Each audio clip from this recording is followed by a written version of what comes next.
Igbo bụ Igbo ekene m ọnụ. N'ụbọchị taata bụ ahịa Orie. Asị m nke onye chiri nye zerukwa. Amachakwara m ọnụ mgbịrịgba. Mgbịrịgba na aha ọmụrụ na ezi na-atụ ụjọ. Nke a wee kpiri.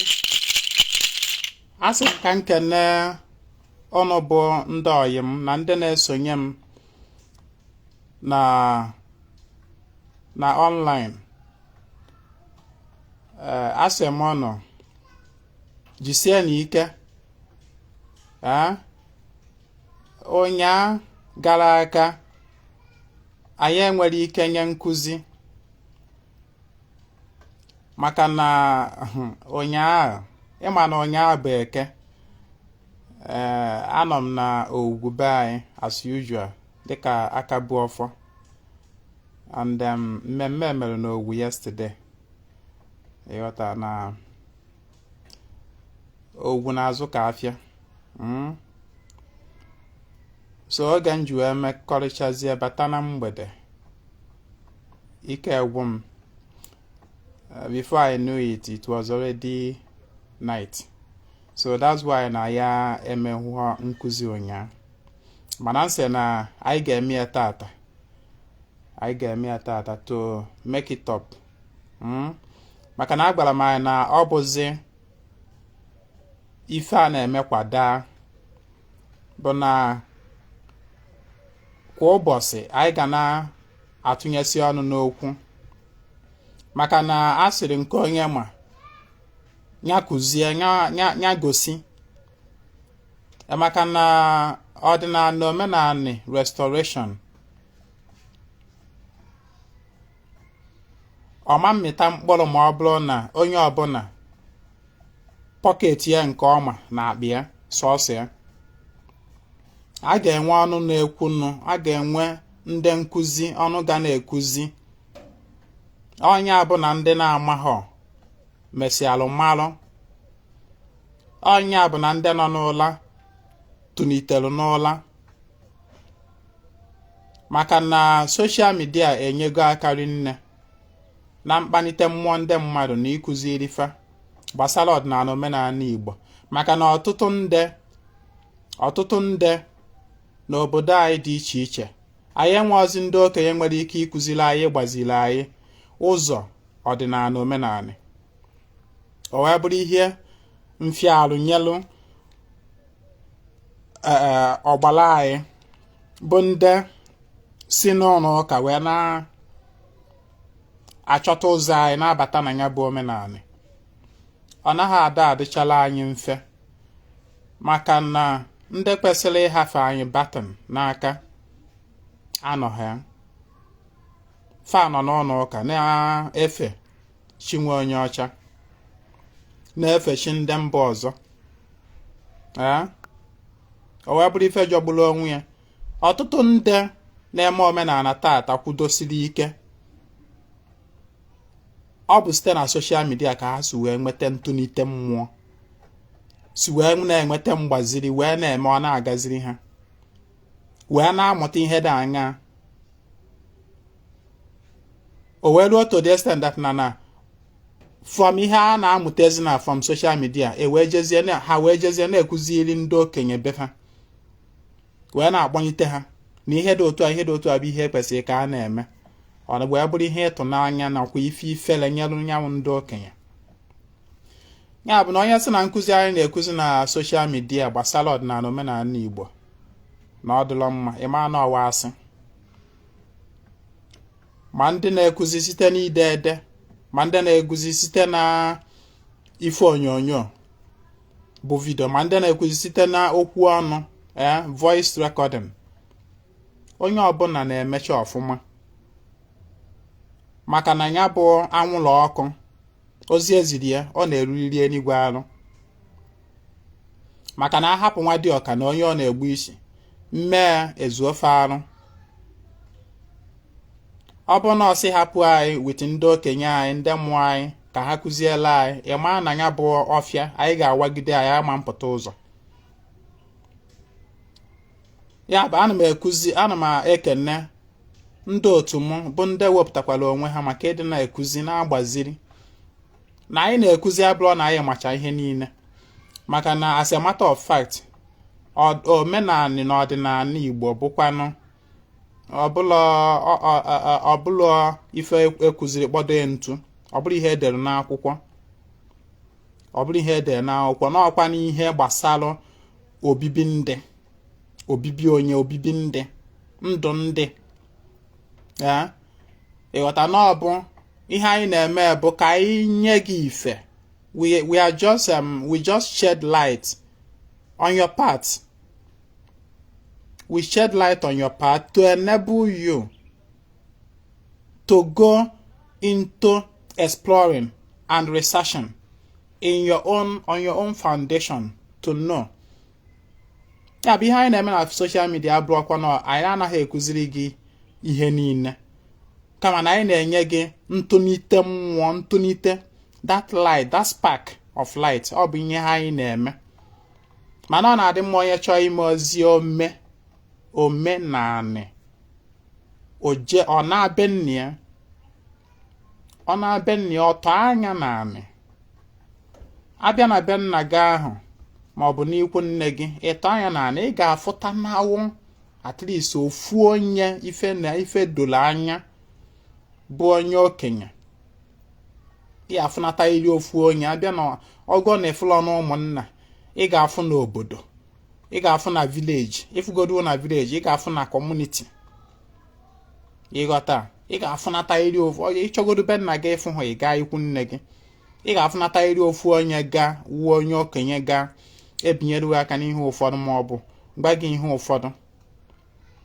Ịghọta, maka na ọkwa mba na-achị n'ọnụ. Ọ bụrụ ihe niile ịmụtacha na social media ka iyi ya ewolu totally like that, especially when it come to omedu na ya, omenanị. Ịghọta, ọdụ nke jikọ ha nche niile bụ ọdịnala, that is pure spirituality.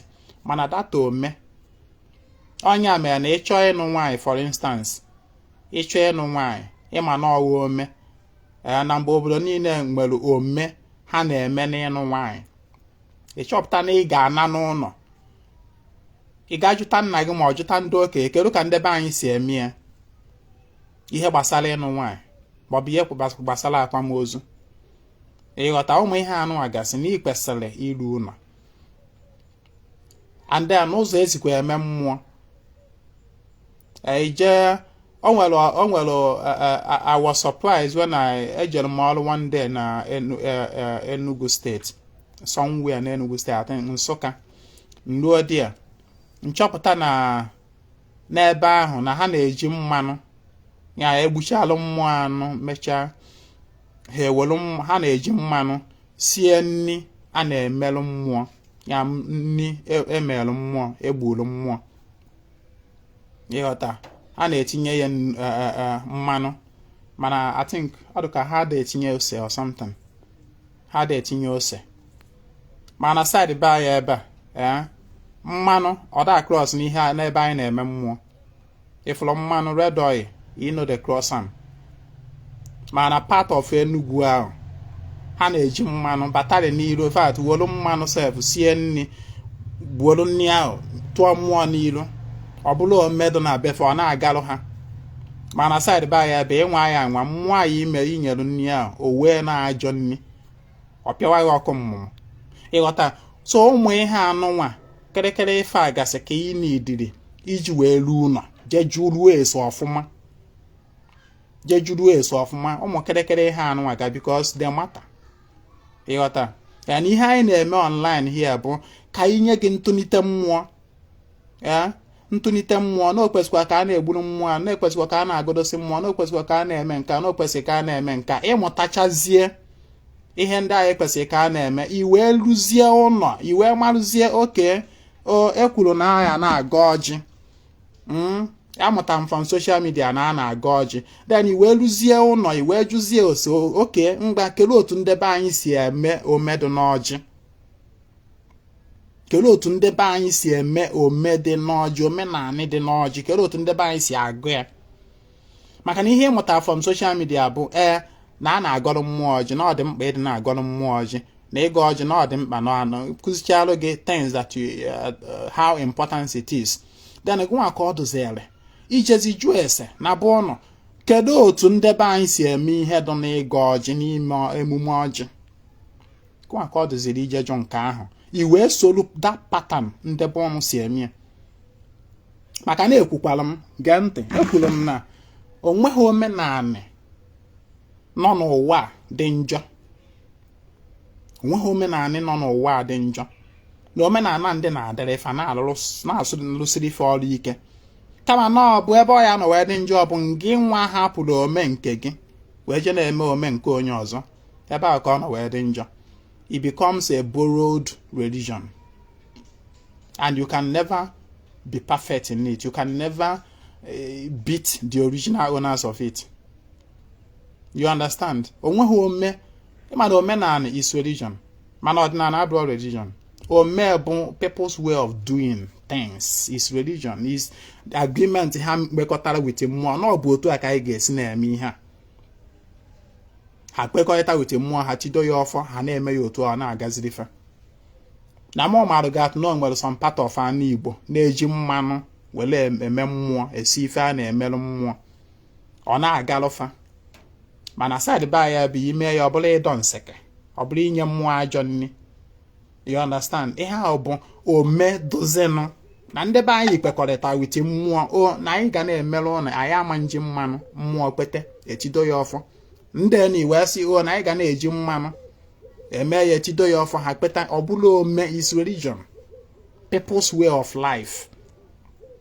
So na ka a gwalụ gị na a na-aga ọjị, na-eji ọjị agba mmụọ okwu eme ihe, ijezie nazie na abụọ na iwee jụọ ese kedu otu ndị be anyị si eme ya, kedu otu ọ dị n'anị be anyị bụ emume ọjị. O nwere ofu obodo m batara one day na anị Igbo anyị o wee bụrụ na tupu ofe aga ọjị eweta ọjị kịta n'efere, ụtọ ọjị na efere tupu aga ọdị ọjị, onye ya aga ọdị ọjị ya ebugoro ụzọ wolu dị ọjị, mechasịa ya azụ, gbawa ya, ọ gbawazie ya, o weruzie ofu ibe of the ọjị were wee gọba ọfọ. I've seen it na anị Igbo a, ọwụlọ omebefa. Mana ba ya ebe a na Anaedo anya tupu anyị awa ọjị, anyị na-ebugoro ụzọ were ya gọọ, were ekpe ekpere, were ya gba mmụọ okwu na mbụ otu ahụ ọ dị. Anyị kwuchazi anyị wee waa ya wee nye mmụọ nke ya. Mana obodo anụ na-agba gị tupu ha ewere ọjị kwuba okwu atọ nya bido kwuwa okwu gbaa mmụọ okwu, ha na-ebugoro ụzọ waa ya, awa ya werezie ofu ibe from it wee kwube. Ọ bụla ome dị na befa. Do you understand? So I'm na caution anyị ka ị mata that na yes, ọ dị mma seek random knowledge from random places, directions, you know, from anywhere. Mana ịchọzi ime ọ ya dị mma ka iruo ụlọ jụrụ esi ụlọ kedu otu ndị be anyị si eme ihe, just like idokwachi kịta anụnwa. Onwe ha na-akpọ idokwachi n'ọdịnala omenala Igbo abụghị mmadụ inyechi ya ọnọdụ, a physical altar, a physical totem, a physical representation, a physical artifact mmadụ na-enweruchie dịka personal altar ya, ebe ọ na-worship chi ya, ebe ọ na-ehunyeruchi ya aja. You understand? Otu obodo dị iche iche si eme ya ọ dị iche. O nwere some part of Imo State, you know, that I've once been to. Otu fasi emechi ha bụ na a na-eweta ogirisi na some plant like that lunye na anị were wee mechi. Ebe ahụ onye ahụ lunyesịrị ebe ahụ ka ọ kpọrọ ya n'ọchị ya. You understand? Ogirisi epuo. Mana ba ya ebe a na side ba ya aba Anambra bụ Anaedo. Na mmadụ chọọ imekwachi ya bụrụ nwoke. Nọ na-eji okpesi, onwe ha na-akpọ okpesi artifact, okpesi atụrụ atụ, eji aịda osisi ọjị wee tụ, ma ọ bụ osisi ngwo, ma ọ bụ osisi ogirisi, ịghọta ụmụ osisi mmụọ agasị, were ya wee tụọ chi. ifu ya onwe ikenga ya ewori ya nya ka eji edokwachi nya ka eji edokwa ya odo n'ime na oblo nke edu n'ezi mmiri a na-amụ ya otu aka isi eme na ba ya ebe mana this part of Imo State na agba gị ana ogidis ka aje eme nke ha arụnyesi ya na opuo. You understand? Owulo ome dị na be ha. Anọkwara m na some part of Imo State, Enugu State. Na otufasi emekwachi ha ewete igwe metal object arụnye na anị ewere ewe emekwachi. Ọ bụrụ otufasi eme nke ha, ọ bụrụ ome. Mana ị ga-amụta from social media na ọdụ mma mmadụ idokwachi ya, na ọdụ mma mmadụ imeruchi ya ife, na ọdụ mma mmadụ ịkpọtuchi ya, na ọdụ mma mmadụ ime nke a mee nke a. Yes. Ihe a bụ ntụnite. Mana ngị nwa chọzi ime ịnarụ ụlọ. Ị ga-ajụ ese kedu otu ndị be anyị si eme maka na nkụ nọ na mba na-egelu mba nni culture gị, your culture for doing things according to the tradition of your land will do you more good. Yes, I na-ekwu okwu spirituality being universal, mana spirituality ọbụla is hinged on the people's way of life. Every spirituality is hinged on the people's culture, way of life. Onya mere na-ekwu okwu ode na na-ekwu okwu omenani, the two of them 50-50 to make a balance. A man say na ebu a spiritual person, he na-eme pure spirituality, and therefore omenana born you keep it aside. You are fooling yourself. You are fooling yourself. Onya abata that na yes, is spirituality ka na-ekwu okwu ya, mana ọ bụrụ na efu a Hindu person practicing spirituality, ị ga-afụ ya practicing that spirituality in line with culture befa. Biko ka ị na-esonyere m na video, try to share this video massively. Share this video to your friends. Ka onye ọbụla na-enweta ozi ya, that is the much help you can give me. Ka onye nyekwa aka wee grow this page. Try to share the video. So as I was saying, if we're Hindu now, or now practice ife spirituality, ị ga na-afịa na-eme in line with their culture. Ị ga na-afịa na-eme in line with ejirimara fa. Ọ ga-eji ejirimara fa bụ na ọ ga-eji ife a eji wee mara fa wee na-ejekwu nya bụ mmụọ, nya bụ ife mmụọ na-eme. Do you understand?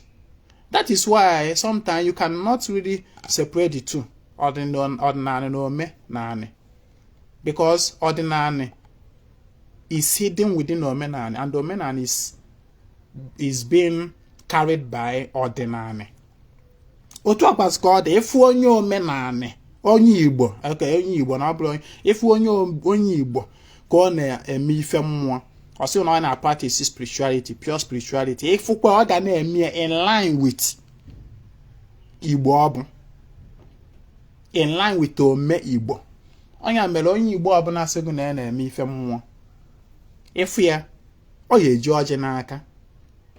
Ọjị ahụ o ji n'aka gosigodoro n'ọwa ome Igbo. Ome Igbo. Ọjị ahụ o jigodoro. Eziokwu n'ọwa spirituality ka ọ na-practice, mana efu ya ka o ji ọjị n'aka. Ọwa ome. Ifụla na onye ahụ otu anụ a, ị need ka mmadụ gba na onye abụ onye Igbo, because ọjị ahụ o ji akọwago ya. It's just like seeing a Roman or a European. Ọ na-ekpe ekpere efi ya ojide rosary bead wee na-ekpe ekpere ya ndị Catholic wee na-ekpe ekpere. Ifụla once ife ọ na-eme ife mmụọ spirituality ka ọ na-practice, so mana once ifụla ya with that emblem, with that ihe ahụ o ji, once ifụla ya, ị ga-asị yes that this person should be a Roman, should be a Catholic. Ife ahụ o ji wele eme ya bụ ejirimara fa ọ kọwago ya. You understand? Otu ọkọ ọ dị gụwa onye Igbo. Isi m na ị na-eme pure spirit, na ihe na-eme spirituality nke nwe ibe nwanụ. Spirituality ị na-eme ejighị ọjị. What are you doing? What identity are you now representing? You know, say ị na-eme spirituality, but you don't value ọjị. You don't value nzu. Nzu, you don't value it. Yeah, you don't value it. You don't value all these things ICHIE, you don't value them. It's simply in pure spirituality. You are deceiving yourself. Your spirituality is identity.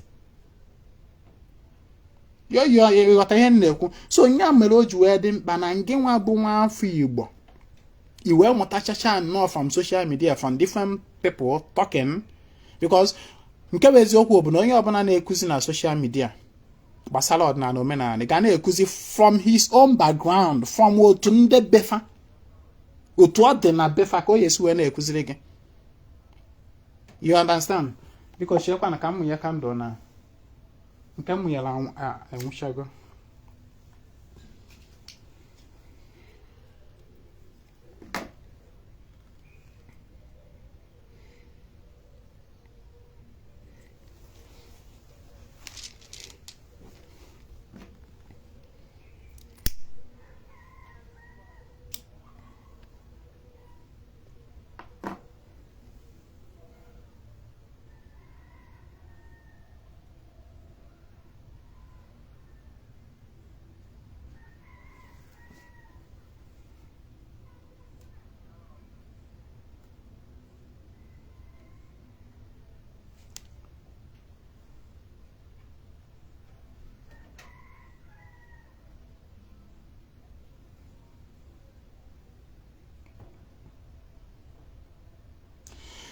So, they can see where na-ekwu. Na onye ọbụla na-ekuziri gị omenala ọdịnala na social media na-ekuziri gị from his own background, from his own culture. No mụtachazie onye cha gị ntụnite mmụọ ahụ, onye cha gị ntụnite ahụ, onye cha gị that light, that spark. Then, ịchọzi ime ihe dị anya iruo ụlọ. Iruo na abụọ na ịgajụ ese. Kedu otu ndị be anyị si eme ihe a? Ka ya na-eme na mistake maka na every people have a code, have a door, have a channel to divinity. Every people on earth have a code, have a door, have a channel that connects them to divinity, that connects them to ife ada afụ anya. It is best for you to use your own code. Your own code is hidden in your ancestry. Use your own code. Oga aka wee mege mma. Don't be deceived by no pure spirituality that it doesn't it's a lie. Your spirituality, your spiritual practice must be defined. Okay, my identity. If not, you are lost. So don't always presume that na ga amụtachi ihe niile from social media. Mba, ịmụta nke ị ga-amụta from social media, i wee narụzi ụlọ wee jụzie ekele otu ndị be si eme ihe a. Ka ya na-eme na mistake, ka ya na-use na wrong key wee na-emepe wrong door. Ịghọta? Door nke anụ na enwere door A, enwe door B. Ihe eji emepe door A bụ 4444 4,004. Door B ife eji emepe ya bụ ZZZZ. For door B i wee welu ZZZZ wee je na-emepe door A. Door A ma no AAAA. I mean 4444. You are using the right code in a wrong door. It doesn't work that way. Use the right code for the right door and you will never stress yourself. Just eating your land ụzọ eghele onwe.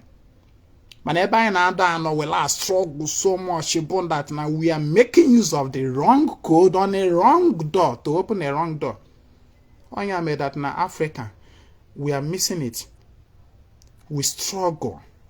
That is why ị ga-afụ onye Africa, onye Igbo sịrị na bụ a Christian, ị na-enecha ya anya, na-enecha ndụ ya anya, you don't see anything good in the person. You don't see truthfulness, you don't see sincerity. Gịnị ya mee business oriwa ga anya? Ọ pịarụ ya aka ọgbọ. So kwuo onye nyere gị ọnụ gị kwuo, mana ọ wee Christian. There's nothing Christ-like in the life of the person. Everything is about ontonago. Everything is about you want to kill mego.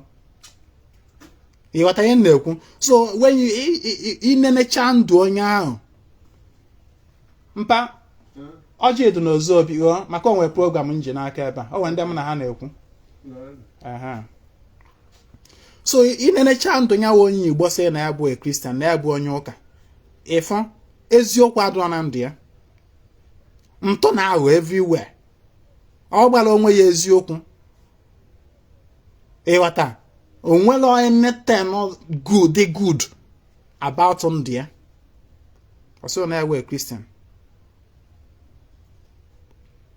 That is because, although, what do you even expect of such a person?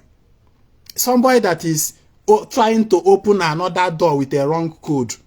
That is the kind of thing you see in the life of the person. Omekolocha mpona alu ana omekolocha that elumunyi omumelu ni na omekolocha o ebuchari afu a Christian.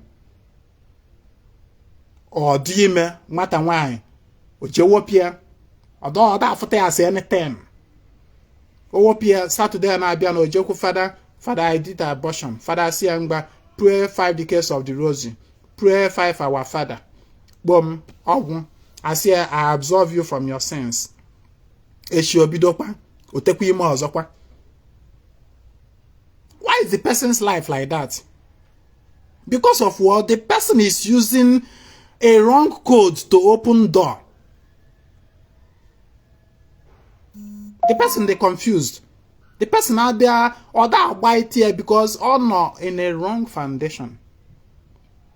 Man, if onyo or menane, onyi Igbo nemo menane. I said, if onyi Igbo neme o menane, benye, if onyo kagene ye meku ife, ogbaga eziokwu, if truthfulness na ndu onyo, ogbaga eziokwu. Obu na ozubulori oge gara aga sị na ezulori mana sị gbaaria na nya emezikwa ya ọzọ ọdụ otu ozikwu ya onye aka gị na-emekọ business onye ri ego ọhachi ri ego maka na onye ri nke ahụ na-abụrụ nke chi enyere ya ihe mkpete ya tụka ọ dị n'ome benni ọ na-eme onye aka gị na-emekọ ife ọgbaghị eziokwu maka na ọ ma na ọgbaghị nke bụ asị no bụ ọdụ against the law of justice. N'Igbo kwuru sị nwa mmụọ emewukwana nwa mmadụ emewukwana nwa mmụọ, and that is the principle onye ahụ na-efolo maka na ọwụ Igbo principle. Nwa mmụọ emewuna nwa mmadụ emewuna nwa mmụọ. Ọgbawu nke wụ eziokwu. Ọ bụrụ nke iduru duba n'ime onunu ọgbalapụ.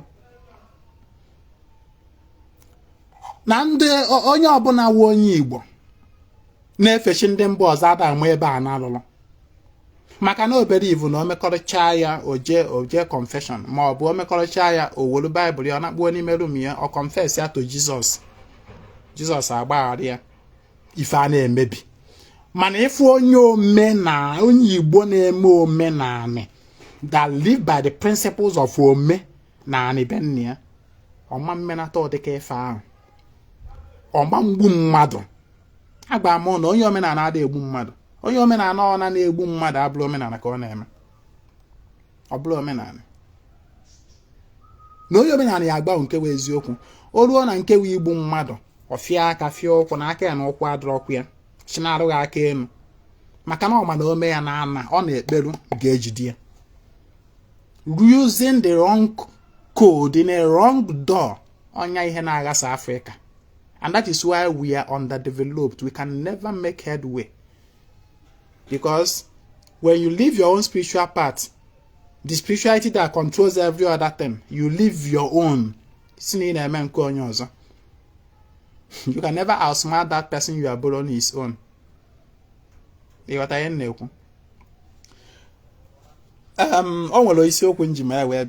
it's as if that I'm leaving it to discuss, but ihe ndị anụ nwanne kemgbe dị oke mkpa ọ dị oke mkpa na ọ kwesịrị ka mmadụ meluo ife ọ na-eme n'ụlọ, meluo ya n'ụlọ. Ada eme ọdịnala na social media, ada eme omenala na social media.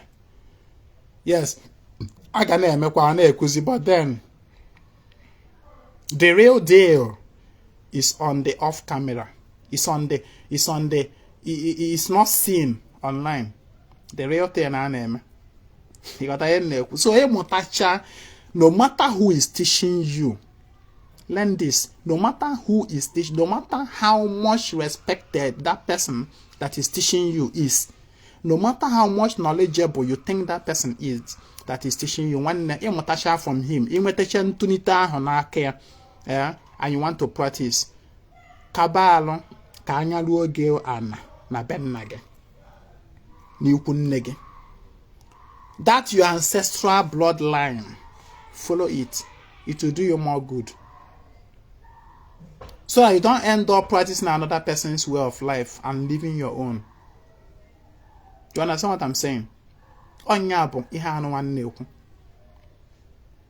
Onye ọbụla asịrị a round peg should go to a round hole. Nya no abanye. A square peg should go to square hole. Onya bụ no abanye. But whereby you are trying to fix a round peg on a square hole, you know a problem. Onya bụ na ị ga na struggle. See here, let me tell you. To the Europeans, to the Christianity, to them, practice of Christianity is just as simple as ABCD. It's just like a normal way of life. To them, they don't struggle. And the funny emela if was bo shifa na azafe ebele. Ichie ma na chi Christianity. Ya shifa na ekpere ma na aza ekpere. Ga na obodo fa. For that na yes. Na chi Christianity na aza. If Jesus wa fa na agboko, ọ na azafe ekpere. If Mary wa fa na agboko, ọ na azafe ekpere. Pure ka na agba ga efa. Maka ndị na-ada say that Jesus is not real, or kedu otu ha si ekwu ya. Asị ka ọ bụ. To them ọ bụ omebefa. It is real as whatever, as real as the sun. Is very real. If Jesus wa ha na agboko, is real to them. If Mary ha na agboko, is real to them. Ha mu ife fa na eme. If Holy Spirit fa na agboko, is very much real to them. But to you, African, that is borrowing it, that is not your own ome, it can never be real. It is fake. It can never be real. Originality is always originality. You can never be original imitating the life of another person. Follow your own life. Follow your own ancestry. That brings us to today's topic. I na-ekwu okwu maka ndị ichie. Ndị ichie bụ the ancestors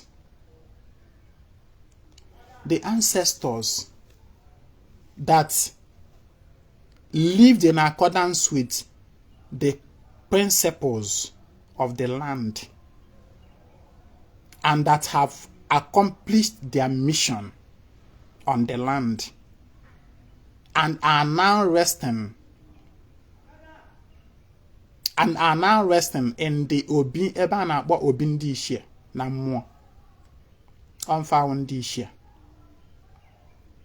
They have lived here on the land, abide by the rules, the principles of the land, and they have accomplished their mission that brought them to that land, and are now resting in the Obindi Ichie. You understand? Every ancestor in a family that is passed on, that is Ndi Ichie, or that is Onye Ichie. Not all of them. Onye ọbụla ngwo na family ọ na ọbụla Onye Ichie. Na ndị ichie bụ ndị ahụ nọzi na mmụọ ha ebigo here. They have accomplished their mission. They have lived according to the laws and principles of the land, And they are now resting. And from Eba and Hano, they are now washing over their place that they left. Onya undi ishe. Ndi nwoke. Ma ndị nwaanyị kwa mee nwere the female arms of ndị ishe, which is ụmụada or ụmụọkpụ na ndị inyom. You understand? Ndị ishe, because ihe gbasara omenala is about ancestral veneration. Ancestral, that is the height of all venerations. The height of all venerations, the veneration of ndị ishe. The ancestors. Maka na abịa ọ ndị ishe bụ mfanwa bụ isi mmụọ. Ọ mfanwa bụ the decision makers. Mfanwa bụ the judge. Mfanwa bụ the isi afọ kwawa okpu. Abịa na mmụọ niile nọ n'obodo, na mmụọ niile nọ n'ụmụnna, na mmụọ niile nọ n'ezinụlọ. Ọwụ ndị ishe ewu ndị isi fa. Ndị ishe mfanwa nwe ana. Ejikwa ndị ishe ana. Ndị ishe mfanwa nwe mmụọ niile ma agwụ. Every other deity or spirit nọ n'obodo ma ọ bụ n'ụmụnna ma ọ bụ na family nọ under ndị ishe, under their judgment. Mfanwa bụ isi. Mfanwa bụ ndị okenye, mfanwa bụ ndị nwe mgburu, mfanwa bụ ndị nwe isi, the head. Mfanwa bụ ndị mmụọ ọbụla ya akpọtụrụ tupu mmụọ alụ ọrụ na ezinụlọ ahụ, weda ma ọgwụ agwọrọ agwọ. Na tupu ya ọgwụ ịgwọtarụ alụ ọgụ ọrụ n'ahụ n'isi, ọ ya akpọtụgodoro ndị ishie. Ndị ishie bụ the judge na-anọ n'isi ọkaikpe. They are the elders. You got that? Please, try to share this video as you are following me. Share the video massively to your friends. So ndị ishie bụ dịka nsi wee na-ekwu ụmụ nwoke. Then the female arms of them, ụmụ nwaanyị fa bụ ndị ụmụọkpụ. Ndị ụmụọkpụ. Ndị ụmụọkpụ bụ ụmụ nwaanyị amụrụ na family ahụ ma ọ bụ na obi ahụ ma ọ bụ na ụmụnna ahụ. Ndị amụrụ ebe ahụ nọpụsịrị di, ma ndị nọpụsịrị di, ma ndị na-anụrụ di nọkwa di ya. You understand? Ma ndị na-anụrụ di nọ na be nna fa wee mechaa nwụọ, fa ụcha ụmụada ma ọ bụ ụmụọkpụ. Then inyom ndị ozi ndị anụtala anụta, ụmụ nwaanyị ndị ha ndị ishie jerije nụta n'ebe ndị ọzọ wee nụbata. Every religion in this world recognizes the ancestors. It is the backbone of every religion, of every spiritual path. Ancestral veneration. Talk about Christianity. Igana Catholic Church, Fana Greek Litany of the Saints. Their saints about their ancestors in the faith. Ana Greek Litany of the Saints like this. Or the the atmosphere is changed. Or the no special one about that.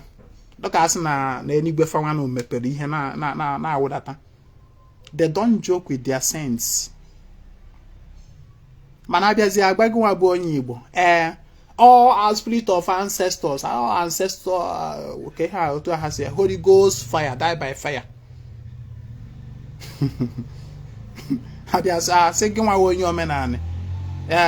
Stop calling our ancestors, they are dead. The way he call Nyawana no Yadundo. A John Oyanako did that rubbish. Peter, Saint Peter, Okadundo. Jesus, Okadundo. Paul, one on our bodundo. No religion joke with the ancestors. You are so your menane. Okwan di share. Let me tell you, ndi share bunyabu chuku. Efolanya. Chuku mal because none for I won them mologe. For I wouldn't again no na muada afwanya. Your living parents are represented by them. Or represent them. How I won di share. Onya me na ejuwes na nwa malon na ya man di share. Mama kwazi nne ya malo ụmụ ndị inyom ndị. Do you understand? O ji wee wụrụ na mgbe ụfọdụ ịchọ ka okwu ya na-adị n'alụ gị na ụmụada nọ na mmụọ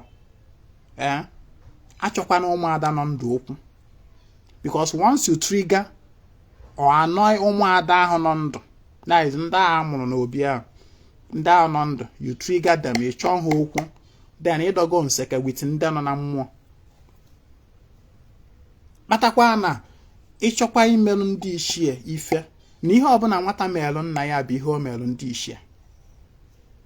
Do you understand what I'm saying? Ihe ọ na nwata melụ nne ya bụ ife o melụ inyom ndị ngozi iso ya. Ancestral veneration. Na ọ bụ ndị ichie bụ zuzugbe ọmfa abụọ oke osisi kwụrụ nọ akwụrịkwọ wee na-eko na fa. Na zuzugbe a nọ n'ọbụ na fa nwa wuo oke osisi ọ ndị ichie. Zuzugbe a nọ ọ na fa nwa wuo ọfa abụdịrị ịrụ oke osisi. Anụnụ niile wee na-ezuzugbe na wee na-ezuzi na ha. Ọ ndị ichie. Ọdịnala omenala Igbo is about ancestral veneration. Ị ma hapụ ndị ichie obibe nna gị isi na ị na-eje na mmụọ ọbụla eje eme gị without telling them, without informing them. What are you doing? Na ndị ichie ga-ama maka ya. Ọ ndị ichie na-enye akụ na ụba. Ọ ndị ichie na-enye ọmụmụ. Before mmadụ amụọ nwata na ngwuru n'ezinụlọ, ndị ichie na-ama maka ya. Whether ma nwoke ka nwaanyị. It must be decided before mmadụ alụ ụwa in a family. Ndị ichie must have judged about it, talked about it in their own spiritual law court. Wee marụ ka ya na-alụ ụwa na ezinụlọ. Ebe ka o si ọwa ikwu nne ka ikwu nna ka ọwa ikwu nne nne ka ọ ba ya na obi ya ka o si. Nke ihe ọ na-abịa ime. Ụmụ ihe niile abụcha ndị ichie ga-edecide ya na mmụọ tupu nwa ole abanye nne n'ime afọ wee fọm wee bịa mmụọ ya. Onye ihe ahụ ede na akwụkwọ Jeremiah ka ọ gịnị dị. Before you were formed in your mother's womb, I know you. Before you were born, I have assigned you prophet unto the nations. Ịghọta na tupu amụọ mmadụ na ndị ichie edego ife onye ahụ ya abịara elu na ngwụla ahụ na obi ahụ. Na tupu amụọ nwa ochie nọ nso Ezinwa Anaedo na obibe nna m na-abụ ọnọ ikwu nne m ka m siri ụwa. Mana tupu amụọ m na obi a, ndị ichie George go everything decide cha go mecha the collab between themselves and then ndị ichie ikwu nne m na nwafa na onye nke fa na-alụ ụwa na obi a no ihe dị otu a ka ọ ya bụ na mụwa aka bụ ọfọ mmụọ by today. It had been decided na mmụọ long ago, even before I was formed in the womb. Onya part of that EU a na-ekwu okwu ya. It is enshrined in the person's EU and then achi onye ahụ no ihe a ka ọ ga-alụ. Ịghọta ya na-ekwu ihe anụ bụ ndị ichie na-edecide ya. Na nọ ndị ichie nọ mfe abụ isi anaghị agha isi aka wele agba ọrịọm. If not, ọma nkweme. Ịghọta. So ndị ichie every family ọ bụ okenye nọ ndụ na-echukwa ndị ichie na nyawo family. The eldest living male of the family bụ nyawa na-eme ihe ndị ichie. Ọ bụrụ nwaanyị adịghị eme ihe ndị ichie. Ọsọ onye ahụ na nyawa nwaanyị na ọwa eze nwaanyị. Ọsọ onye ahụ na ọ bụ agbala nwaanyị na ọ bụ whatever title o nyere herself. Nwaanyị adịghị eme ihe ndị ichie. Nwaanyị adịghị enye ndị ichie nri. Nwaanyị adịghị awa ndị ichie ngada. No nwoke na-eme ihe ndị ichie. The eldest living male. Either the eldest living male or the person he assigned. You understand? Either the eldest living male. Onye oye bụ ọfọ ngwuru, ọfọ ana, bụ ọfọ ndị ichie. Ndị ichie ana. Or that eldest living male of the family ga-ebu ya. Ịghọta, either nyawa ma ọ bụ onye o mere assign, onye o binyere aka n'ọfọ si nya buru nya gawa n'ihu na ya bụ ọfọ na ọ ya elegbu ya n'ọkọ ya jugbu ya n'oyi. The person will now be acting in his person. Agwacha on the Catholic as no and a priest is acting in the person of Christ, in persona Christi. So Abia not na Igbo, the Christ of the family is the eldest living male, or now the priest by excellence. The chief priest of every home, of every obi, of every omonna, but the eldest living male of that family, Mobo Obi, Mobo Omonna, or now the priest, the chief priest by excellence. Onya na afu ihe maka ndị ichie. Maka na onya owo onye ichie ka ọ bụ nọ. Nya na breed between the living and ndị ichie nọ n'ofe ni. Iwata. So onye ọbụla o mezila assigned is now like comparing Jesus na church and the priest, the father. Iwata. No, Jesus now assigned in the father kahana act is in his I'm just using Christianity to explain this. So Makano, most of us are coming from that background. At least so just like Otu and one no my father my father but the eldest in our village, in our kindred, and the Niemen now the eldest. Man, I do to my father. He might go in age or seriously like that. You got that, and Tia Corona on a Obas the church. You got that, okay, on a church. It's a long story anyway. Madam, no, it's about that very soon. So on a church. So because of that, because of these two major factors. And also the decision of Ndi Ishie, even before I was born. Here my father measurable na ofo obu na obutenu obinyem ofo ni na ruriem obinyem aka nia otu anu aka osu ebuta ofo omunna mmo aka obinyela aka nia wese m gawa niru obutekwa ofo obodo ogbu ofo ugwu bai biekwa m aka nia se m gawa niru. That is how I became aka bu ofo. Oh, my father binyela m aka na di ofo se m gawa. Because I am now acting in his person.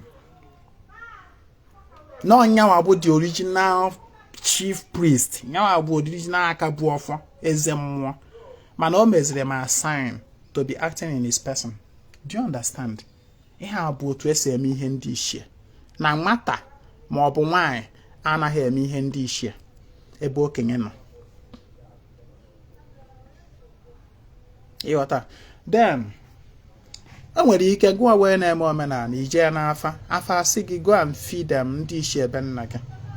O nwere ike yes nwaanyị nwere ike i feed ndị inye ndị ichie nni mana ọ bụrụ na onye aga officiate the ritual. You shouldn't officiate the ritual as a woman. Go abụkwa na nwata na ezinụlọ nwere ike jee na afa asị gị jee merụ ndị ichie ebe nna gị anụ. Gị jee mee ndị ichie ebe nna gị anụ abụrụ na ịbata ozugbo ije golo ọkụkọ golo ewu golo efi golo whatever ije na-egburu ndị ichie. When your father is there, you shouldn't. You shouldn't. Oge ị nwere ike ime nke ahụ bụ like ọ nọ na be ya ebe a bụ maybe ọ bụrụ na your father anọghọzi and ị pụọ n'obi. Your father anọghọzi and ị pụgo obi. Then ị ma na abịa na that and ịnụgo nwaanyị. Ịnụ na nwaanyị ị pụọ n'obi these two conditions. Ya ị pụọ n'obi biro ozi within that your benna ya nna gị elogoluga anobi. And ịnụ na nwaanyị.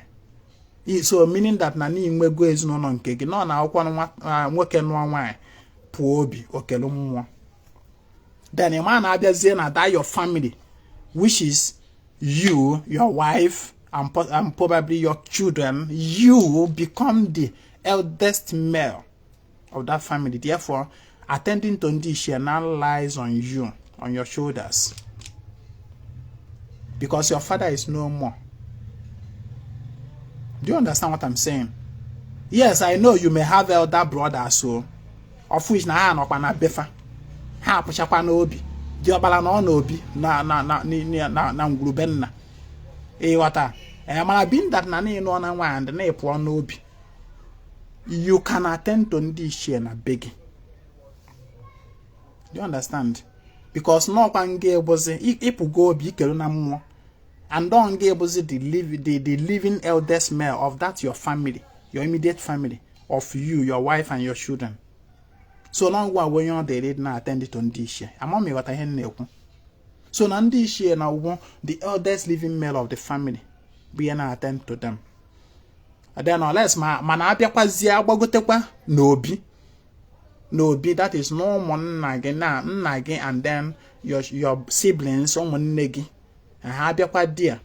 Emana, when you get there, you step down. The eldest, which is your eldest brother, will now attend. Let's assume no back on now nzuko. You are having a meeting with your brothers. With your brother or and you are not the diobala. You dear. Imanje makani na-eme ihe ndị ichie na be gị. Ịgbagotakwazie na nyawa obi ebe ụmụnne gị ndị tosiri gị nọ. Ịchọkwa ka imewekwa n'ihe ndị ichie dị no. Iruo dia step down. Onye ọdụzi na show there to attend to ndị ichie at that gathering. Abụrụ nwa diokpara, that is your eldest brother. Being that na nna gị anọghọzi. You understand?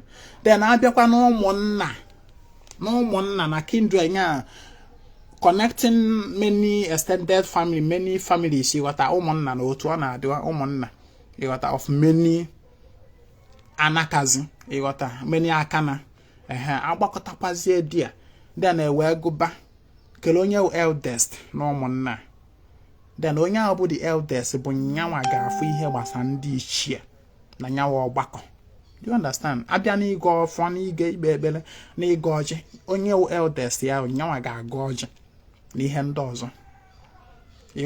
That one is another bigger extended kind of family.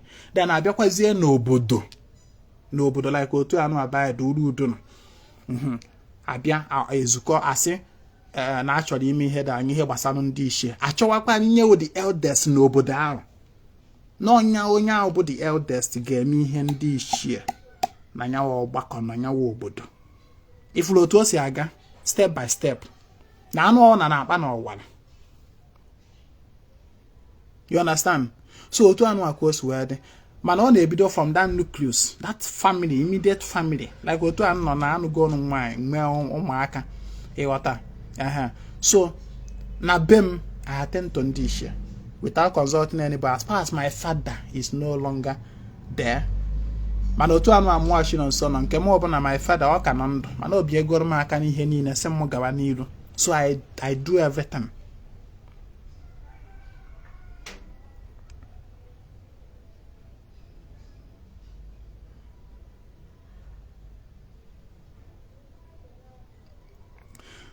In your own obi or house, will it still be the eldest of your father's siblings? Yes.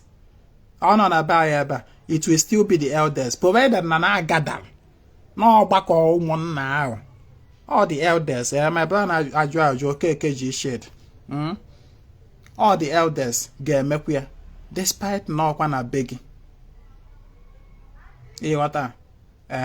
Although on na buy nke bụ isiokwu bụ na okenye anaghị atọ ọjị nwata wal na baa ya ebe a. Okenye ada atọ ọjị nwata wal. Ọ na-anụ nwa nọ na then wawa m ọjị ka nna m taa ma ọ dị ọkpala nne m ata dị ọjị m warụ. Mmiri adịghị ehu azụ adịghị eme ya eme. So ọ bụ na nna m ahụ nọ dị ya ma ọ dị ọkpala nne m ahụ anọ dị ya. Enye m for I will present one onwe m na ọ be m ka anọ ya mmemme wepụta m ọjị present ya. Mana onye nwe okenye ga-awada ọjị. Ọ bụla m ya awa nwata ada awa ọjị ka okenye taa. Otu ọkwa skọd na nwaanyị ada awa ọjị ka nwoke taa. Nwachi nọ nsọ adama atọ ọjị nwaanyị wara. Also no matter your level, also onye nọ go the head of all the eze nwaanyị nọ n'ụwa. You wear ọjị and no go chop am as far as you are a woman. Na nwoke nwaanyị ada awara nwoke ọjị ka ọ taa. No nwoke ya awa ọjị nye nwaanyị. And nwoke na nwaanyị ada agụ ọgbọ. no matter your age. Also onye ahụ na go nwaanyị na dị 150 years mụnwa ọ nọ nso dị 39 na ndụ ịwa ọjị anụ go shop am ama atia na ọmụnwa nwoke ga-awa nye gị taa. So nwata anaghị awa ọjị ka onye okenye ata. Otu a ka ọ dị na ezinụlọ. Nwaanyị ama nwa ọjị nye di ya ka ọ taa. Na nwoke ya awa ọjị nye nwaanyị nye nwunye ọ taa. So otu anụ aka ọ dị. Otu anụ aka ọ dị. So na then n'ijelu n'afa na afa wee sị gị oke go and attend ga-enye ndị ichie ebe nna gị nne. Otu ị ga-esi wee mee bụ asịrị ogige na-aja egbuoru ndị ichie by yourself. Ihe ị ga-eme bụ if you are not there, let's assume na nna gị ka nọ ndụ. Let me use that scenario. Na nna gị ka nọ ndụ. Wee sị gị enye ndị ichie ebe nna gị nne. Ihe ị ga-eme bụ ijegote ọjị. Ihe ndị eji enye ndị ichie nne ka nna agosiri gị ife a. Igote ọjị 4 pieces. Ona ọjị atọ ya 4 pieces of it. Then igote nkwụ enu. Igote nkwụ enu if you can get it. Original nkwụ enu akụla ya na 10. Igote kwa kai, a bottle of kai. But you have on a flower nkwụ enu. Ịma na nkwụ enu bụ nkwụ ndị ichie. Ha na like iwere nkwụ enu jekwa ndị ichie ya nkwụ enu the original one. Akụla ya na 10 just direct from source. Odo ya no wanju ngote yesterday we me no ihe mmegasị ogwu yesterday original akụla ife igotia ihe ngodi ihe mgodi just 1 gallon 8,000 naira o ihe ngodi original nkwụ enu dan akụla ya na 10 even n'ụtụtụ a nderi ya ọnụ chai the 10 was like so ọ na enweta ụdị ka nkwụ a nkwụ ndị ichie nkwụ eji aha ife nkwụ eji inyefe ụdị ka fa abụọ mgbọrọgị na aja ọfịa wee gbuoro gị mkpa. You understand? So ọ na enweta ụdị ka nkwụ enu a because original na ọdịnala omenala Igbo na nkwụ enu ka eji eme mmụọ. Ọ na ga-enweta nwunye good. If not then kai with surface. Igotia. Then igote ndị ichie na like ụtaba. Ụtaba snuff ha na like ya. Then igote nzu. Then ngwa amazi anụ asị gị ji emelu ndị ichie. Weda ma ọ bụ ọkụkọ, ọ bụla ọkụkọ ma anụ oke ọkpa. Cock. Local cock. Ma ọ bụ na ewu ka asị gị melu fa. Ma anụ ọ bụ mkpi. Na mmụọ na mgbe nke ọ na-eri mana ọ bụ na ọjọọ ana ka asị gị ji emeri ife ma na ọ bụ nnekwu ọkụkọ ya bụ mother hen ka ị ga-emerụfa mother hen ama ihe nji ada asụ ya na n'oyibo otu a maka ụfọdụ ndị na-ana Igbo ikwuo nnekwu ọkụkọ fasị na ọkụkọ buru ibu asị na ọkụkọ dị nnekwu mana ọkwa mba na-achị n'ọnụ ma side ba ya ba ha na-akpọ nnekwu bụ nnukwu ihe buru ibu ihe dị nnukwu ma fa ndị na-asị na nnekwu so isi nnekwu ọkụkọ asị aiche na ọkụkọ buru ibu ga-egote ọka Greek. So nnekwu ọkụkọ bụ mother hen ọkụkọ Igbo zugoro ụmụ ọnya bụ nnekwu ọkụkọ. So onye aka ya enye ana ma ọ bụ na ọ bụ ana ka asị gị nye oke ma ọ bụ nne ewu mugoro nwa maka na anawu nne. You understand? Mana as far as all nọ ndị ichie ka asị gị ji emelu anụ then ịma na ihe ị ga-eji bụ oke ọkpa ọkụkọ ma ọ bụ mkpi ma ọ bụ efizikwa efi ọ bụ na nke aka gị ruru. You understand? Mana ọjị no matter the animal you are offering ọjị ga-adịrịrị ya nkwụ ga-adịrịrị ya at least this 210 ọjị na nkwụ ga-adịrịrị ya. By nkwụ I mean is either nkwụ enu ma ọ bụ kai nke ọbụla ya ihe mmụọ ji apụ.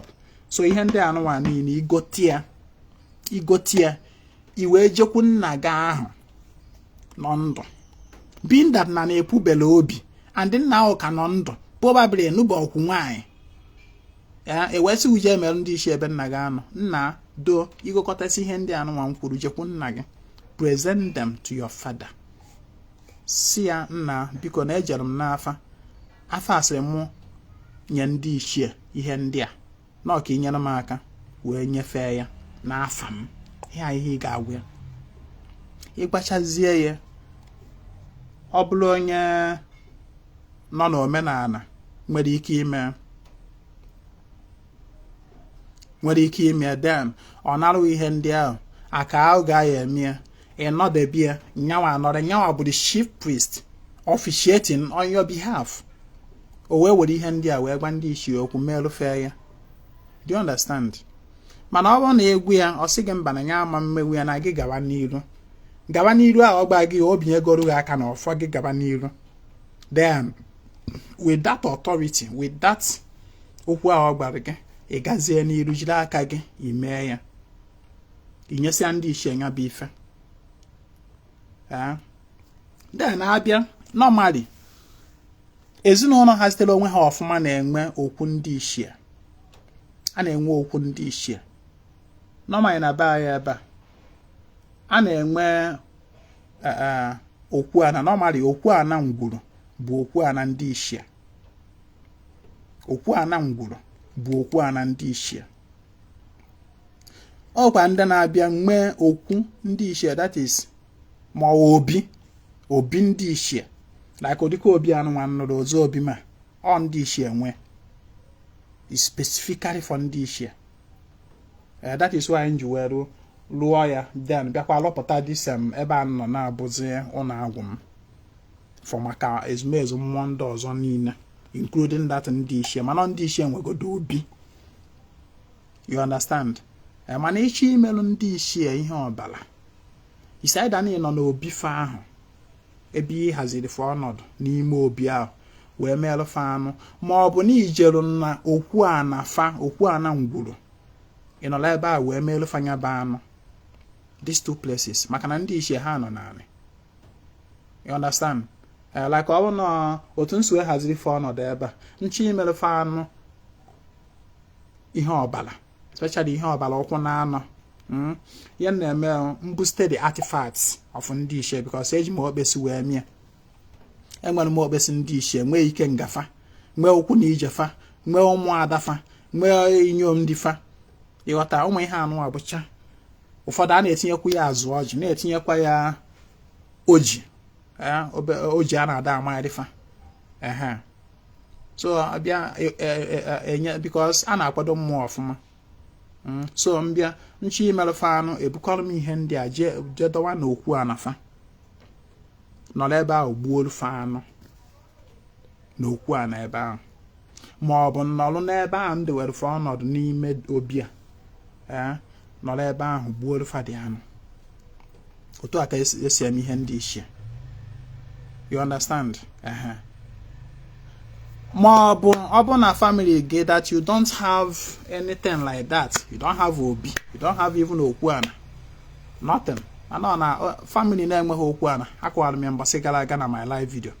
If your family don't have okwu ana, then sorry o ife ọjọọ mekwara ọnụ. Na ngwuru ọbụla spasị bụ nwa afọ Igbo n'ala Igbo a ị kwesịrị inwe family altar. About my that now your principal family altar but that okwu ana. Very, very, very, very important and necessary. Absolutely necessary. N'ịnụ nwere ya. Mee na okwu ọgụ na unu enwe ozi any other altar. Ọgụ na unu enweghị okwu agwụ. Unu enweghị okwu, unu enweghị obi. Lụrụ ndị ichie, unu enweghị any other thing. Ya bụrụ na unu nwere okwu ana. Ya bụrụ na unu nwere okwu ana awụ ebe ndị ichie na-ana aka ikpe. Akọwasịgo m ihe a mgbasị gara aga in our previous live video. Nwee okwu ana. Mana ọ bụrụzie na ọ warụ gị n'afa na gị je emerụ ndị ichie anụ wee ụnụ na-enweghị anyone, obi adụghọ, okwu ana adụghọ, nothing. Then ihe ị ga-eme bụ nọrọ na be gị na be nna gị ahụ after ka ị present ya to your father. Unu nwere ike nọ anywhere in that your compound, in that your ancestral land. You know ebe ahụ just na compound on na ebe ahụ godoro ndị ichie gbuo fa anụ. You understand? You know, like as far as the obala, the orgy, everything, but now, if I get what here. I get what here. Then, these are the ways to attend to this. My name will other challenges. I will challenges. If you're not go to us where please, as you are listening to me, share this video. Share this video. Let it get to everyone. Let it get to everyone, please. Share this video. So, obukwazie na abia. Well, found them more challenges. Abia. It is not only that they don't have Obindi Ishiem or Wokwana. They don't have anyone. But the eldest male none of the family, maybe their father. Yeah? Balafa. None of the family. But pastor na church. Obu Jesus n'isi ogbachachala aju wee budi asị ya cha na ebue na onwere ihe ọzọ dị na blood Jesus chinwe onye ọcha iwe kọla akọ bịakwute esi na iji wee je gbaa afa ewesi uje merụ ndị ishi anụ ya ajugodo obo so iji ego bedibia ịgwawago ọgwụ iji wego bedibia ịgwago ọgwụ iwe sizi ya na asị gị nye ndị ishi nni o wee nọ gị na ọ na compound a wee mee ya ha agha ada anụ agha ọda you dare not ọsị ọ na ngwurube ya na be ya ka ị ga-anọ wee gwọ ọgwụ wee mee that fetish rubbish ọsị na ya eme ya eme. In this kind of situation, what do you do? Yeah? Mana awala ọ na-afa na gị ji emerụ ndị ishi ebe nna gị anụ. So you can't obviously do it in that compound. How then do you handle it? So don't dare ever talk this rubbish to my hearing again. What then do you do? So you get me in this kind of condition. Ke igbalu nya bụ nwa dị ọkpala ngwuru. Ebi sipụta. Igwe ya si anya na-ekwo ihe ebe ije na-asị gị merụ ndị ishi anụ. O wee so kọrọ rubbish asị ebe apụ. Oh, so nke nwa bụ ebuka ịgwawago ọgwụ iji ego bedibia. O wee so kọrọ si ebe anụ apụọ. Ihe ị ga-eme bụ iwele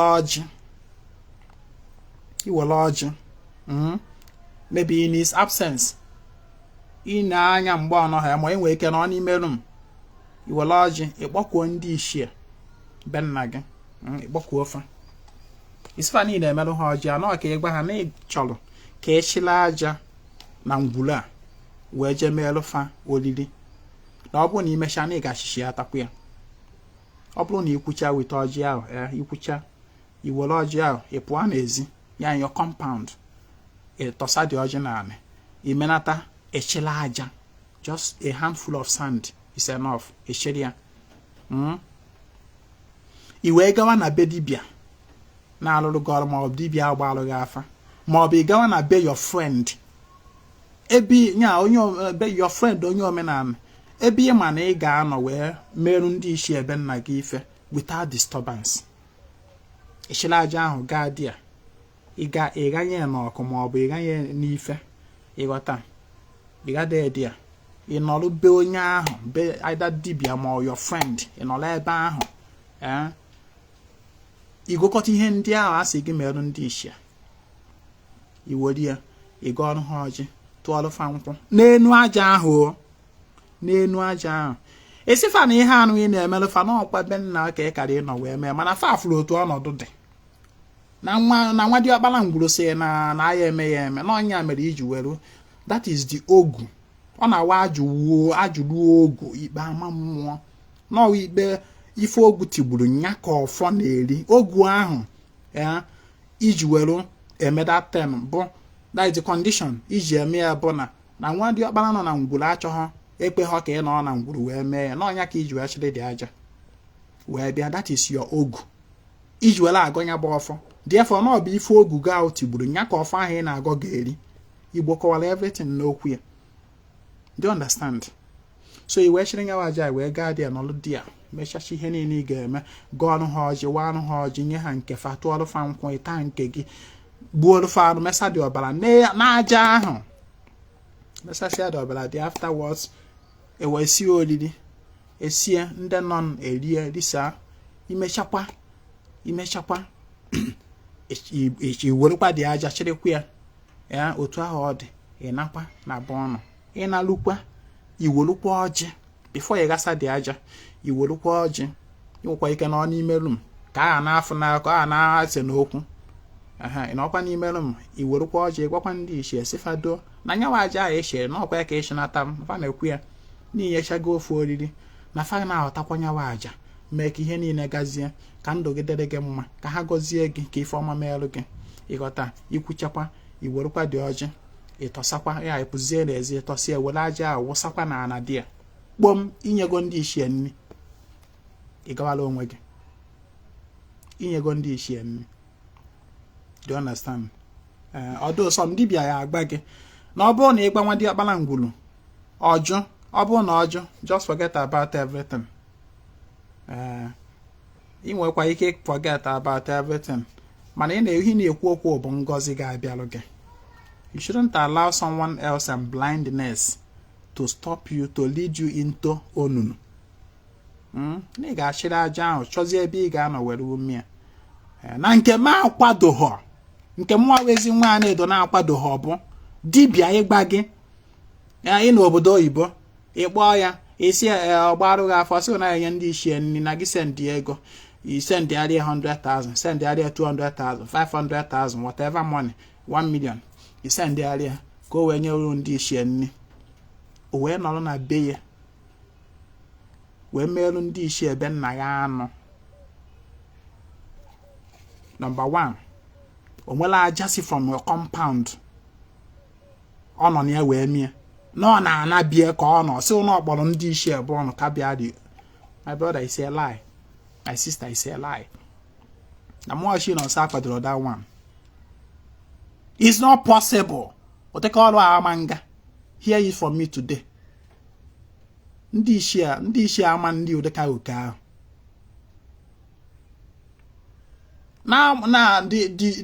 Na atọl ajafa bịa because agbara ngị dat na aja nọ na once esheri ya mmụọ anyị kpara afa wee shinya bụ aja ahụ ọ nọ na aja ahụ. Do you understand?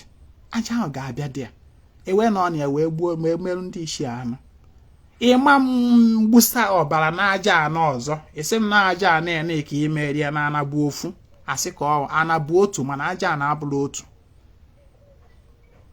Aja na abụrụ otu. Therefore ọ bụrụ na ị n'obodo oyibo wewe n'afa na ihe emerụ ndị ichie anụ isaida na ịkpọrọ ndị bụ ọnụ nọ na village gbafa maybe your brother or something or someone egbu ya na ihe a ga-eme ọ chọzie means to do it.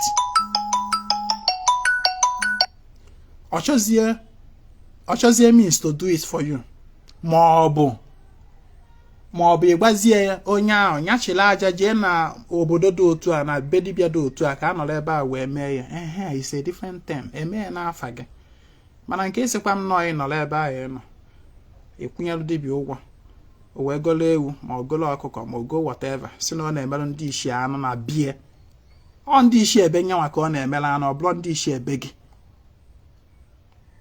anị bụ otu mana aja na-abụrụ otu. You understand? My papa and your papa no be the same. My mother and your mother no be the same. My DNA and your DNA no be the same. Aja ane kolom na aja ane kpọrọ gị nwa ọ bụla ofu. So ana bụ otu wee eziokwu mana aja ana abụla otu. So instead of you to all the ife anụ aka ọ ya wee imecha efu onwe ya ribe ajọ nni na nlọ maka na ndị ichie ebe nna gị faya bịa ọdụ pịawa gị ụtarị mmụọ na imere ihe ibilibi imere ihe nzuzu. Ọ gwara ndị ichie anụ a na-ekwu maka ndị ọzọ ndị nze na ọzọ ndị kachara wee zee oge fa nọ ndụ most of them being odika their spiritual position on the land. They don't eat outside their home.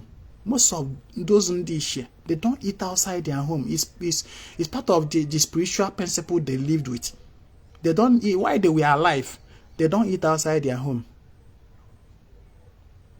But I know onye nze onye nze onye na-ezelu ajọ ife onye ọzọ ndụ onye ọzọ. That is the short form. Nze na ọzọ is simply nze onye na-ezelu ajọ ife na ọzọ onye na-azọ ndụ. Ọ na-eze ajọ ife ka o wee zọọ ndụ because truth is life. That is the nze na ọzọ. Apụchakwa ihe anụ a na-emeskịta anụ nze na ọzọ arụ ana na onye nze na ọzọ gboo ọ dị eli nri outside sọsọ na bie na ojeketa njem ọ da alalụ outside na bie ahụ ka ọ ga-ala. Ọ dị eli nri outside until na oruo na bie. Ọ na-arụ obi den ọ gba ihe ọ na ndị nwunye ya siri olie ma na ojeketa ife na agụ kata ya ọma ndịkwa nri outside nya ka ọ ya awụ nke ọ nọzi na mmụọ esi na ya nọ na mba ọzọ kpọọ ya nya gbarute ka ọ bịa adị eme n'ihe eme na-echere aja ahụ sef from that compound wee jee na be dibịa ma ebe ọzọ wee nọrọ wee nye ha oke manageably being that na n'ihi na o nwere ogwu anyị iji bụ na that na nwa ndị ọkpara ngwụrụ ekpe ha onye awa ogwu fa nwere ike isi from aja ahụ wee jee rie nyawa oke ericha ha natakwa onye mere na imechakwa isi natakwa dị aja fa nọrọkwa na befa. Do you understand? Ndị ichie abụla ọdịnala ọbụla onye ka nju egbe gị na ha dị iche fọm mmụọ niile ndị ọzọ. Ọ mfọ awụ isi ịghọta mmụọ uche nọ ebe a nọ na o nwere ike ogwu bụ ọnọ kịta nwere ike gwa n'afa gị nye nri. Enwere m ike nọrụ be ma gbaa ya n'iru anyanwụ dị owu as far as ị gbara m afịa gba m afa that village na afa gị nwa dị owu dị connected to you. Once m kpọrọ dị owu gbam nọrọ be m gbuori ya anụ ọ ga-anarị ya. Agwụ gị agwụso gị agwụ gị enwere m ike ịnọ be m kpọọ ya n'iru anyanwụ gbuola agwụ gị anụ agwụ gị analụ.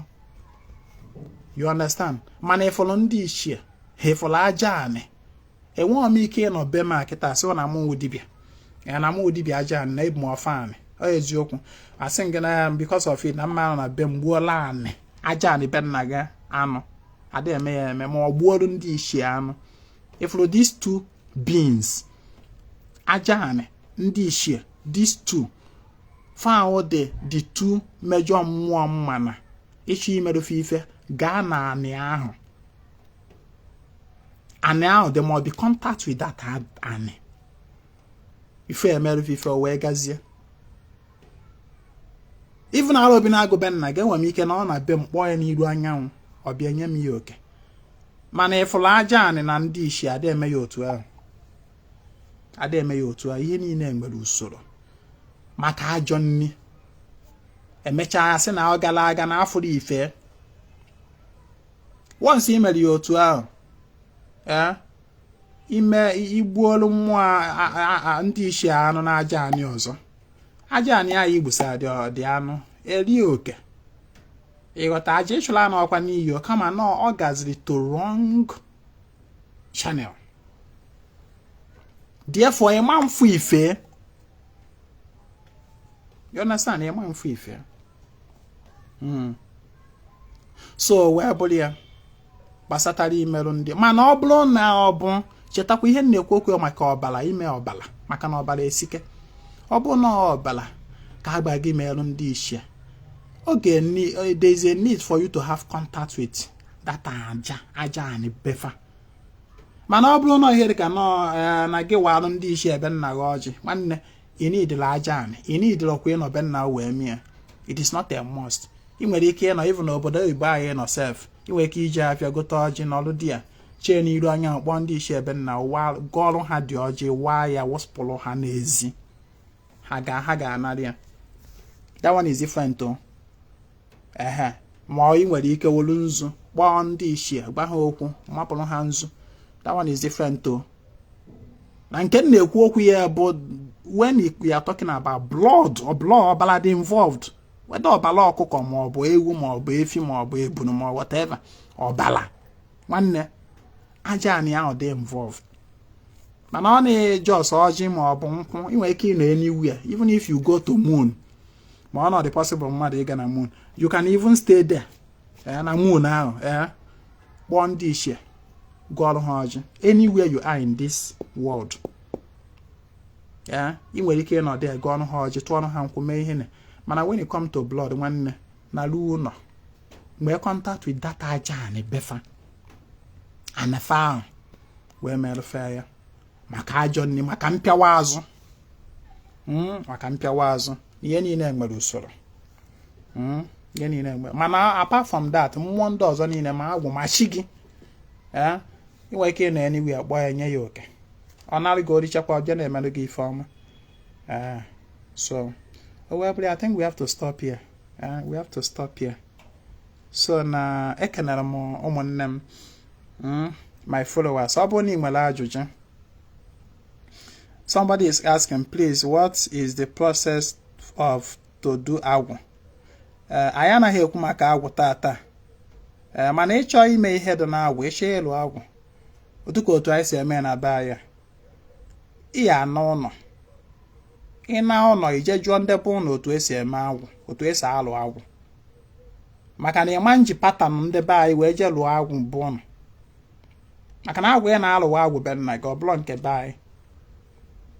As far as you are talking about ịlụ agwụ, ọ bụrụkwa igbula agwụ anụ, maka ọsọ ọ dị iche. Igbula agwụ ga anụ, dibịa nwere ike ịnọ na be gba agwụ gị, agwụ be nna gị gbuori ya anụ, ọ gaa. Ịghọta, just inye nri n'iru anya ewere akwụkwọ ogirisi mee ya. Agwụ richakwa ọ na-erikwara onwe ya, jekwa na-emerụ gị ife. You understand? Mana ọ na-alụ ya alụ. Ya na enwere procedures. Obodo ọbụla nwere nkefa. And na mụnwa ama mbịa si na ọka mbịa lụọ ọrụ gị agwụ be nna gị. Na ndị ya lụrụ gị agwụ bụ ọnụ bụ ndị be nna gị, ndị be nna gị. And then representative from ikwu nne gị, ndị ikwu nne gị. These two. Ịma nsị na elụrụ agwụ mana onwe ha somebody from ikwu nne gị bịa gọtuoru gị agwụ ikwu nne gị. Ịma na agwụ elụrụ ezuru oke. Otu ọkwazị ka ọ dị na agwụ be nna gị na ịchọrọ area, somebody ga-abịa iri from be nna gị agwụ, gọtuoru gị agwụ be nna gị. Somebody megoola agwụ. You understand? So ịchọ ịlụ agwụ, ị ya na-abụ ọnụ je jụọ ese otu ndị bụ ọnụ si eme ya. Ọ bụla ị nọ na social media na-ajụ randomly, cheta ihe m kwuru na mbido. Learn from many people as possible. Mana when it comes to practicing, nwanne na lụkwa anụ ụlọ je jụọ otu ndị bụ ọnụ si eme ya. Maka na ọ dị mkpa.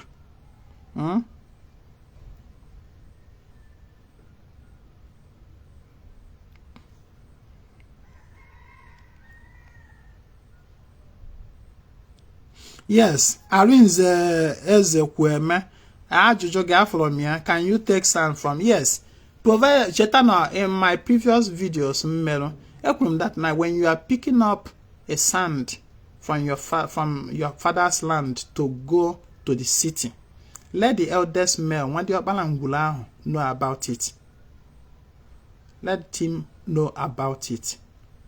Baya, okazemane gbade also call Elise about, then you go on. And before you pick the aja on your own, you get George Bandi share with that army. Oku. Maka na oke obodo anọ ọkwa na-eko bụla anyụ na-enwe obodo enwe. O nwere ndị nwa na ahụ. Ị ga-eji ọjị gwa ha okwu. Na-ajafa ka ọ bụ. Maka na ka ị na-achịrị aja ka ị na-achụrụ mmụọ niile nọ n'anị ahụ. Therefore you must tell them. If not, a man is Lord, wee apịapụghị anya. So ị ga-eji ọjị wee gwa ha. Ikwucha ịtọsọ ọjị wee chịrị aja. Ịghọta ihe na-ekwu. So ọ na-adị mkpa. Ọ na just like na ije n'ọma ahịa. Ị gachila aja ahịa ka ị wee lụọ ọrụ. Ị ga-agba mmụọ nwe ahịa ahụ okwu. Weta ọjị, possibly worukwu ego dosa before you chere the aja. Onye a na-elu ọrụ ahụ ga. If not, a man ha after an is load, ịlụ dị ọrụ ọma nga. Ha egbochie. Ịghọta. So na aja na be nna ga mee ka onye nwe ngwula ahụ malụ. Ma ọ bụ ịgbacha ya ọjụ, then weruzie ọjị wee kwuo okwu tọsa dị nchịla aja. Ịghọta. Maka afọ ka emere eme ka afọ. So you can, my brother, na Akajiọfọ. My agwụ is from my mother. My agwụ is from my mother. My Osno Penko teller. biko na ọdịnala omenala Igbo na side be ya na Anaedo efula agwụ whether ma agwụ gị osi from ikwu nne gị ma osi be nna gị ma osi from whatever. Although we'll still talk about agwụ. Achọrọ m ka ihe gbasara agwụ a take ya ife, because once I start talking it now questions are na-abịa. Mana agwụ gị whether ma osi be nna or whatever, eche ịlụ agwụ na mmadụ na-akwụ n'ụkwụ na-abụ two leg left and right, ụkwụ na-abụ ka mmadụ ji akwụ, eche ịlụ agwụ be nna gị and ikwu nne gị ma nji maka na na asịrị na anọ agwụ na-agwụ ikwu nne m ọmara m dị afọ ije lụọ ọsụsọ agwụ ikwu nne gị chefuo nke be nna gị, nke be nna gị apịawa gị azụ m n'afọ yuo ị ga-akwụ n'ofu ụkwụ, mmadụ na-akwụ n'ofu ụkwụ. Just like ndị a na-asị ya na agwụ fawa agwụ mmiri ka esi alụ agwụ mmiri, ma ndị asị na ife nchọrọ ịlụ agwụ azụmahịa, na ihe nchọrọ ịlụ bụ agwụ mmiri, na ihe nchọrọ ịlụ bụ agwụ dibịa. My brother, my sister, whatever be the agwụ malụ gị, the same pattern ka eji arụ ya na Anaedo, the same pattern, the same day alụchazi elu gị agwụ, then whatever be the agwụ malụ gị obidozie manifest one in that channel. The same pattern ya bụ na ndị be nna gị na ndị ikwu nne gị ya abịa lụtuolu gị agwụ, irrespective of whether ma ọwa agwụ mmiri, ọwa agwụ anwụ, ọwa agwụ dibịa, ọwa agwụ azụmahịa, ọwa agwụ whatever, the same pattern, the same day, ofu ugboro ka a na-arụ ya. Ndị be nna gị alụtuolu gị agwụ be nna gị, ndị ikwu nne gị alụtuolu gị agwụ ikwu nne gị, inwe agwụ ga-enwe base. Agwụ a ka ọ ya wa alụchazi otu a esi wee lụ ya. Then agwụ ahụ normally they are attached to you, or they are not with chi gị. Ịghọta, ọbịazie obidozie amarụzie otu fasi wee mazi ofe ebidozie manifest ba. Mana ọbụla nke esi m na ihe nlụrụ bụ agwụ mmiri na ọbụla agwụ dibịa ise line. Once ịlụrụ agwụ nke ọbụla nke maziri ga-ebidozie mewe, enweghị different ways of ịlụ agwụ. Ofu one pattern, one way and one day ka a na-arụtu agwụ niile. Whether ma agwụ mmiri amarụ gị, the say once alụrụ agwụ mmiri, if once akpọrọ agwụ gị, that particular agwụ mara gị will respond instantly or to ọlọtụọ. Ịghọta? So maka ndị na-ejebe dibịa asị dibịa bịa lụọrụ m agwụ mmiri, dibịa bịa lụọrụ m agwụ nka, dibịa bịa lụọ ịlụ. Anyway, we'll still talk about that with some other day.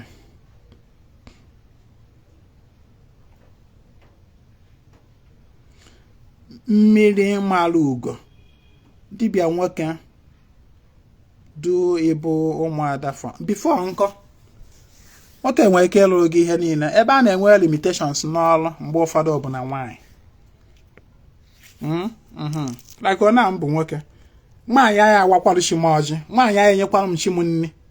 No matter the level, the power of the eze nwaanyị, no matter echichi ochiri, no matter ife ọ bụ, mana ọ nwaanyị ọma nwarụ chi m ọjị otoruho. So na ebe a na-enwe limitations na ọmụ ihe anụ abụ ma onye ọbụla nwaanyị. Mana nwoke bụ all rounder na omenala Igbo, ome Igbo.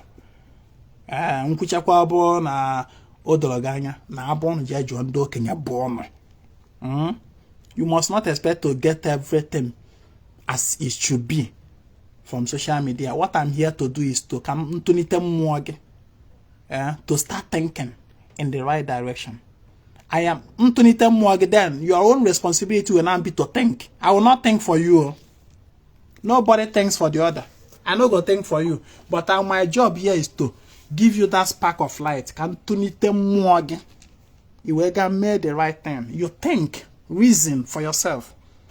That is why I get sometimes angry at some people. You get a little spark of something to do.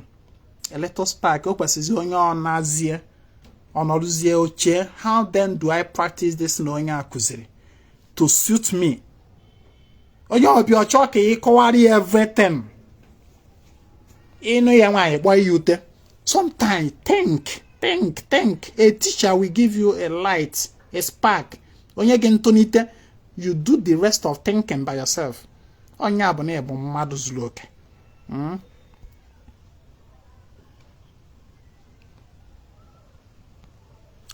have answered that your question. Ohamadike, I see you. Thank you.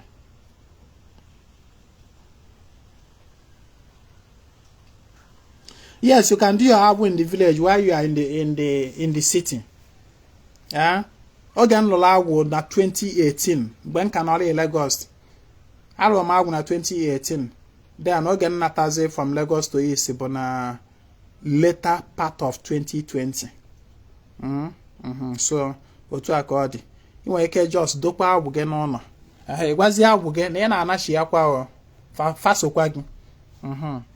So agwụ gị n'ọnụ ụlọ ị nawala onwe gị. Don't worry, but I treat my car. We'll go into deeper explanations on things regarding Agu. For now, let us call it a day. Thank you very much, my followers, my sweet, loving friends and followers. I love you all. Please, the love you will show me in this my program, the appreciation you will give me in this my program, is to be sharing this video. Remember, if you need any particular need, spiritual assistance, spiritual help, or you want to send the I go for, like I want to say it because most people, I see that most people need this kind of thing. You might promote my monetary issue, and not everybody got are part of it. But there are some people that are also coming for various reasons and purposes. And like I always tell you that Nadibia is a mediator. Is in misery because of. So your life is a weapon on God. This is what I do for people. Sorry, network the bad. So as I was saying, this is what I do for people every day. People ada send a message more on a phone. I should assist them with prayers. When you need such, you need the email, send the a gorge, any amount, a gorge, a one gorge. Well, you will open this by virtue of that token is sent them. There's a connection. So in case you need such assistance, you may let us know. Then a shot yam name boss. A man of boss may well hear because of every day can name a chance a buffer. I no all way shall call maybe a galogan and mini. Maọbụ email gị chicken olili maọbụ ịkpakọrọ gị aja n'ezi maka awele na mmepe ụzọ maọbụ email gị salaka maọbụ na ndị uke na-enye nsogbu, ndị aka oghere na ma ndị amoosu na-enye nsogbu, ịkpọtụla nọ ka ike ha agwụdewe ka a nọ n'ụsọ. So maọbụ na o nwere mmụọ sochi gị so gị ịchọrọ imelụ aja ịghọta, nwere ike ịkpọtụrụ m maka ọrụ ndị ọzọ ọ na-alụ buru ibu, ma ọ na-echọrọ imelụ agwụ ga anụ ịghọta probably erubere agwụ, ma ọ na-erugo agwụ mana ị nọghọ nso igburu agwụ ga anụ. Ị nwere ike ịkpọ m chat ya m let me know ka anyị kpọpụ agwụ gị nye ya olili ka agwụ gị wee dịkwa energized wee na-emerụ gị ife ịghọta. And then other work. This is Ezinwa Anaedo. If I'm an don't worry, one of these days I will be sharing testimonies. I can hear them more. When I tell you hear them, I had a will. So try to share this video as you follow me, and remain blessed. If I'm a line, as you learn, put into action. My name is Ezinwa Anaedo. And I come for the total restoration of ordinary na women and Igbo.